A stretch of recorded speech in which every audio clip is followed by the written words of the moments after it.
Welcome to the last special of our three-part series with the main topic from field to shelf, how does that work? And after we have talked about the levers platform as well as the import promotion desk, we have two guests today that use the platform as an opportunity for market access.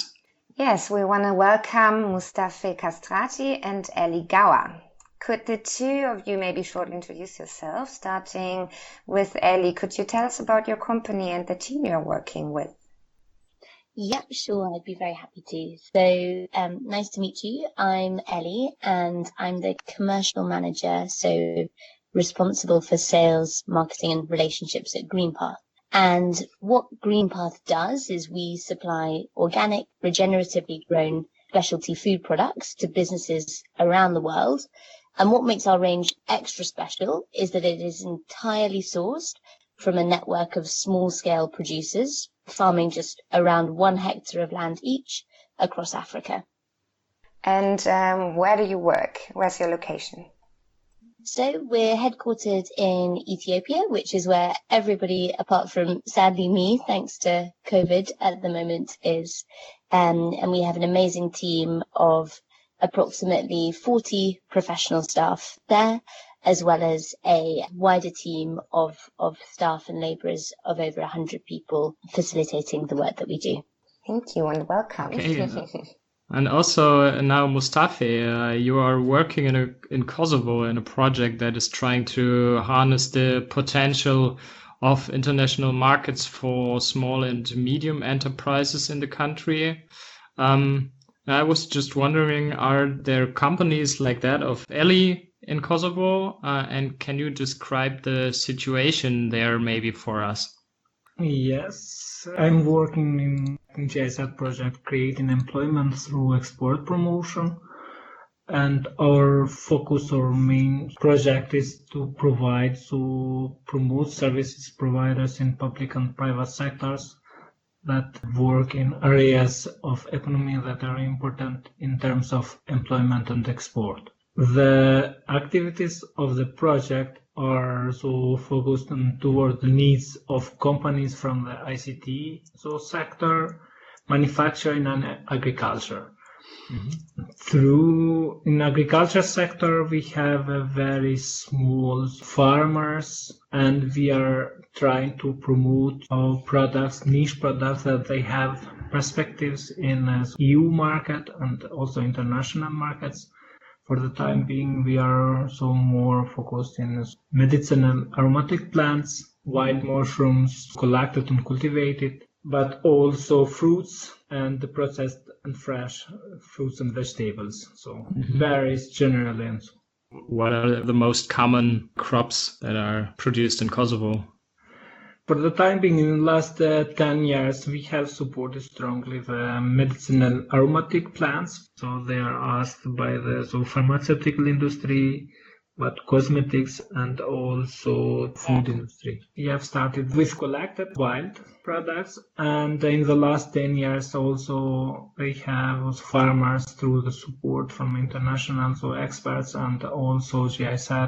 We have started to promote also cultivation of these medicinal aromatic plants, and now Kosovo is very good organized in export of MAPs, medicinal aromatic plants.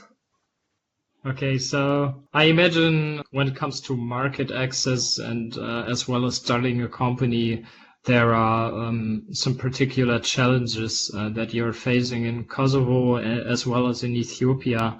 Maybe Ele, you could explain a little on those.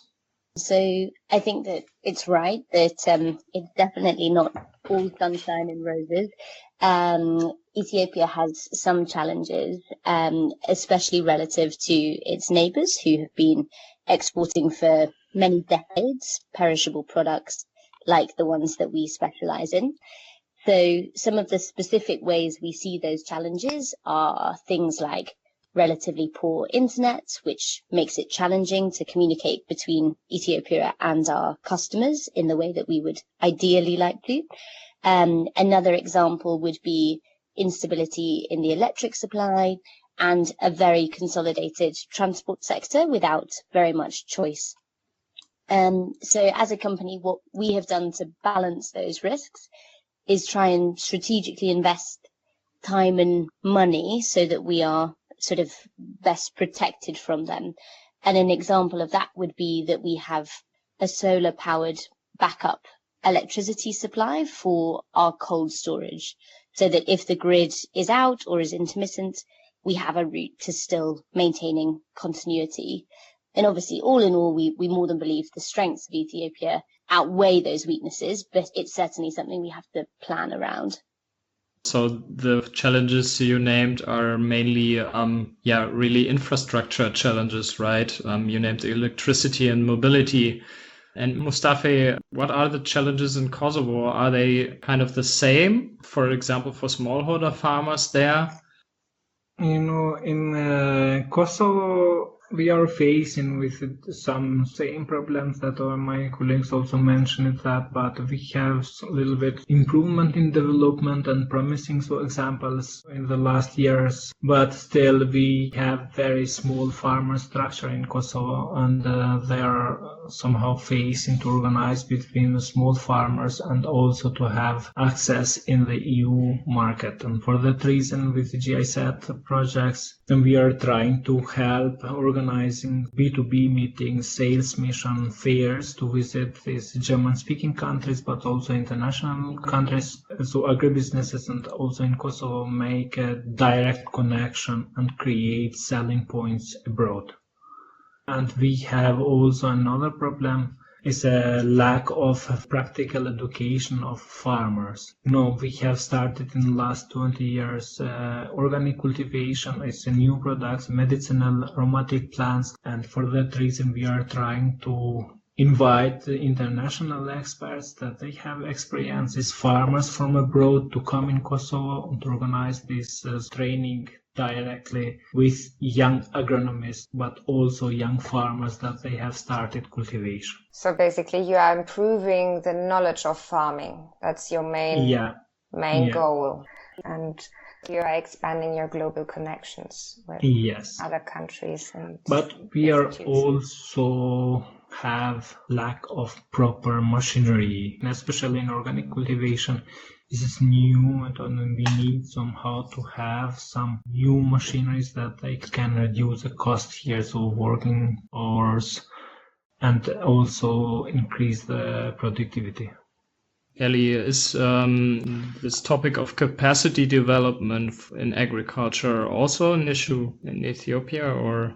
Yeah, it is. And I think it's one of the sort of pillars of what we are doing and trying to do differently is that, for good reason, there are, of course, limited resources. The government, I think the figure in Ethiopia is it's one extension worker for every 600 farms, which is still high above the average for Africa. But what we are trying to do is to build that capacity indeed through a more intensive invested in mutual relationship. So for us, a really important part of the strength of our relationships with small farms is for every 25 small farms that we work with, we have one dedicated member of staff with agronomic expertise to guide that farm.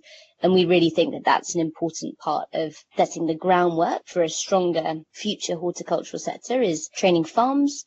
And the other piece, which I thought Mustafe referenced and is fantastic, is about training staff and young people in organic agronomy so that they can go on and spread that knowledge even further. So for us, we've partnered, for example, with a young person's training college to start the first ever organic horticulture program for training kind of college students in Ethiopia.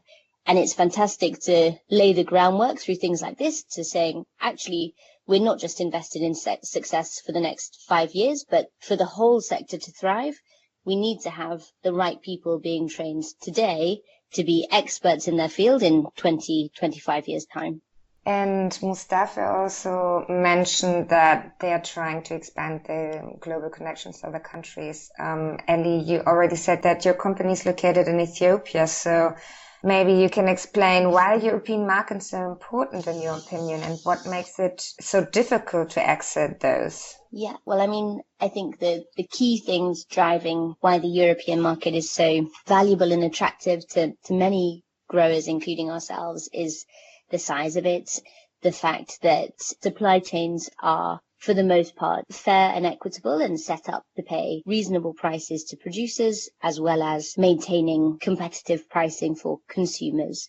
And of course, it's a well-regulated and structured market where you can be 99% of the time pretty confident of business etiquette, legal and financial structures, and so on. So it's very attractive for that reason. And for us, as a business focused on organic, it's of course also a hub of demand and consumer awareness. So I think that's why it's so attractive and important. And I think the main obstacle is, and perhaps similar to Mustafa's, kind of building trust at a distance. So for many of the buyers that I am approaching, they don't know very much about Ethiopia. In fact, maybe the only things they know are from the news 20, 30 years ago. And so starting to build that trust, both in the brand of the country and in our brand and our business, that's the biggest challenge. And there are some routes which are more formal to building that trust, for example, certification, but there are some routes which are sort of softer and just as important about relationships and basically building confidence in you as people and a team. And I think that's where our relationship with IPD and Leverest has been so helpful. So what about the national markets? Why not trying to sell those products on the national market instead of focusing on the international markets? Yeah, it's a great question. And obviously from a sort of ideal world perspective, I would prefer that we would be reducing the actual and environmental cost of transportation and building a thriving business that was localized. And we do indeed try and do some work to create a local market. The primary reason that we cannot do more there actually comes from the government and legislation. So for the government of Ethiopia, as an example, they are very clear that in order to grow the sector, and that's important for creating good jobs, it's important for bringing in foreign currency so that they can spend that and leverage it for the kind of infrastructure projects we referenced at the start. They actually mandate that if you are a business capable of export, then you indeed need to pursue that. So our hands are really quite tied for what we can do locally, and that's the rationale from the legislation perspective. And also it is, of course, worth being direct that from a pricing perspective, because there is less disposable income and less awareness of the potential value of buying food grown in a very specific way, the commercial prospects of building a thriving business that can indeed hire hundreds of people and grows the way that we do and makes the social, environmental commitments that we've done, it sadly would not be possible to do that nearly so quickly if we were just focused on the local market. So there are some regulations of the government and they're supporting the external markets. And again, a question for both of you. And now, especially you've already heard about Leverest, the platform Leverest. And Ele, when did you decide on using the platform and how did it go? Yeah, so on our side, we were introduced to it through our colleagues in relationship with the import promotion desk, for whom we are at the end of a 3-year support program, which is focused on that key issue of building trust between producers and buyers in Europe. And so they introduced us to the platform not too long ago, in fact, and suggested that it was a really great kind of springboard for us to use as we transitioned away from the formal 3-year program, but could still benefit from what we had learnt through our relationship with IPD and use that to grow our business further in the future. Mm-hmm. And what about you, Mustafe? Have you already used the platform Leverest? Yes, we have started to use the platform in 2018. Now it was due to the possibilities to present our local products from Kosovan private companies interested in export. And also they are looking for the long-term partnership with international companies. And we have started to use this platform to introduce our partners to private companies, and now they have interest, and I hope that in future also this online platform needs to be somehow developed and explained in the simplified that they can use each individual companies directly and also have a benefit from them. Yeah, so I mean, the both of you already mentioned some of them, but maybe in a more condensed form, or what did you see as the potential advantages in using a digital platform like Leverist to gain market access? Okay, this digital platform, generally they are offering low cost, also saving time, and also easy possibility to get accesses to the right people, also to select in advance people and companies who are starting cooperation together.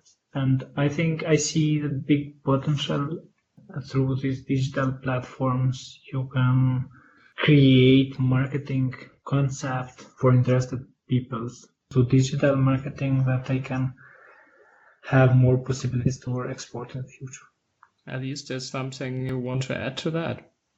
Yeah, I think from my perspective, it's brilliant because it puts the power into individual companies' own hands to kickstart a relationship, but it also brings with that the sort of reference and recommendation of being supported and structured so that that connection is easier to make in the first place. And taking a closer look at the repercussions of the corona pandemic, Ele, you already mentioned that you can't be in Ethiopia right now. How are you handling those difficult times, and are there any other effects? Yeah, I think it's been a super strange year, as we can all agree. Exactly. For me, the personal implication is I'm away from the team, and we've had to adjust to that quickly. As a business, I think the biggest challenge has been that for us, the cost of moving produce from where we are in Ethiopia to our destination markets has changed and in a really unexpected way. And looking ahead, what's also scary about that is that, of course, the same is happening for growers around the world. And we have now pretty good clarity about what that will mean for our business, but not for other businesses. And so as we think about planning for our next seasons, being confident on pricing, and if we can maintain a competitive price, all of that is much harder to do. So did you have to stop exporting products due to the corona pandemic? In the end, we missed only one shipment and were then able to pick things back up quickly. And the reason for that is that Ethiopian Airlines is a very, very strong force across African trade, and they maintained their shipping lines. And how's it handled in Kosovo, Mustafe? This pandemic situation started to change some approach also to private companies that now they are forced, somehow obliged to change from direct to real meetings to virtual, and also they are used to travel and to meet people directly. But due to this situation, is no another alternative that somehow private companies and advisors generally need to switch and to use this online platform, but also to change and to establish somehow networking without direct visits or B2B meetings. I believe that this online communication platform and online networking has a perspective in Kosovo, and also private sector can benefit from them. But Corona is not the only challenge we can talk about nowadays. With climate change and another crisis is on the horizon. I mean, some of its effects are already taking in, for example, droughts, changes in precipitation patterns, changes in temperature. So you're both working in the agriculture sector, and agriculture is very vulnerable to those changes. So how do you feel about that? Are you scared of what the future might bring, or are you being rather optimistic. Ellie, what do you think? I think, yeah, we definitely feel it. For example, we have the contrast today. I'm in the UK and it's the third day in a row of over 30 degrees.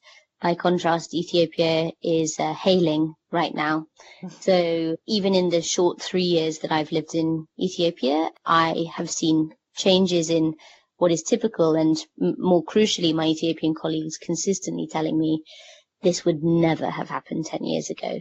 So I think that for us, what it means is that as a business, we're really focused on shifting as much of our production as possible to perennial crops and crops that are less thirsty so that our farms have more resilience. And I think a great point from Mustafa earlier about biodiversity and the role of that also for farms is about mitigating the risk of climate change. If you have a diversity of crops planted and you are focused as an organization on building biodiversity, inherently you have more resilience in your growing. So for us, I think that's the big impact of the climate change we're very much experiencing in Ethiopia is we're more committed than ever that biodiversity has to be a key priority in our planting and planning decisions. And we really hope that that's a shift that growers around the world will be making.